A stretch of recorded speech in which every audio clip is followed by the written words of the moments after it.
Hello guys, मैं आप सभी को आज के इस वीडियो में बहुत ही महत्वपूर्ण क्वेश्चन बताने जा रही हूँ, जो कि बहुत ही इम्पोर्टेंट है और ये एमए थर्ड सेमेस्टर के लिए ही इम्पोर्टेंट है।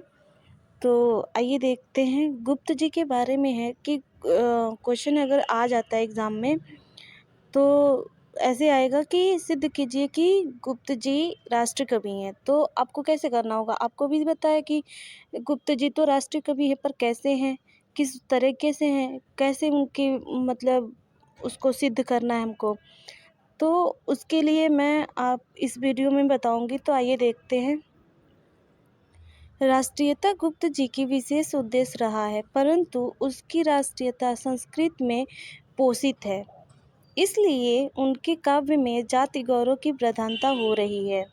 गुप्त जी काव्य में हिंदू मुसलमान समान स्थान नहीं मिल सकता और वह प्रायः हिंदू संस्कृति के ही वैतालिक हैं। दूसरे, गुप्त जी के काव्य द्वारा समस्त सुधार आंदोलन हिंदू समाज के प्रति अभिव्यक्त किया है। गुरुकुल गुप्त जी की संस्कृत काव्य है।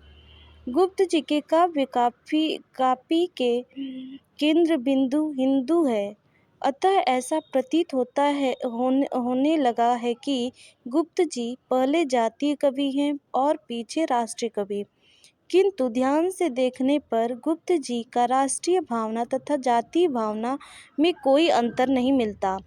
भारत भूमि हिंदू की भूमि है, अतः गुप्त जी भी राष्ट्रीय और जाति भावना के में अंतर न करके हम उनके राष्ट्र कवि ही मानते हैं। गुप्त जी ने समाज के सभी अंगों में जागरण करने के लिए काव्य सृष्टि की। उन्होंने सामाजिक सुधार के साथ साथ उन्होंने सांस्कृतिक सुधार की ओर भी ध्यान दिया। गुप्त जी भारतीय राष्ट्रीय भावनाओं से ओतप्रोत हैं। उसमें उनका अतीत के प्रति प्रेम प्रकट हुआ है।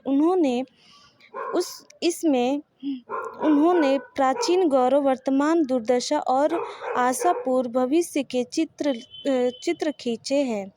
किसान के प्रति गुप्त जी के विशेष सहानुभूति प्रकट किया है।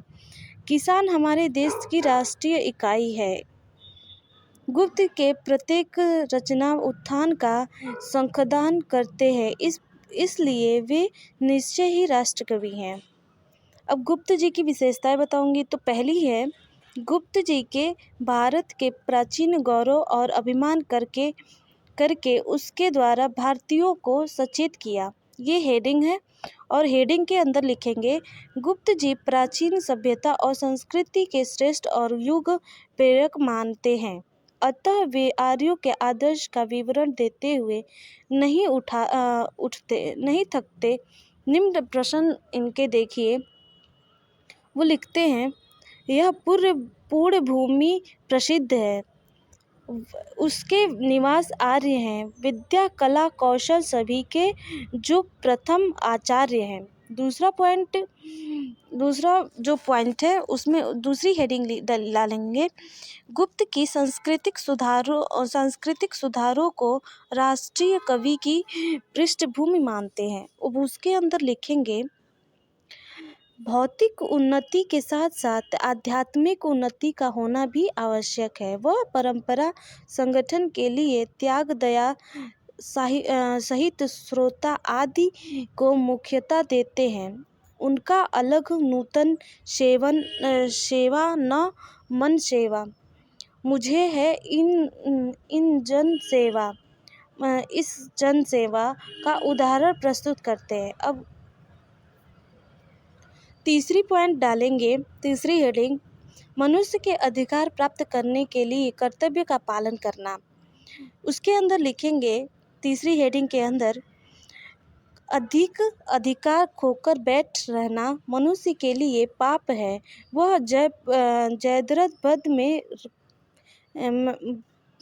ब्रद में लिखते हैं, अधिकार खोकर बैठे रहना यह हमारा दुष्कर्म है। अन्य अर्थ उस अपने बंधु को भी दंड देना धर्म है। गुप्त जी की मर्यादा के समर्थक हैं।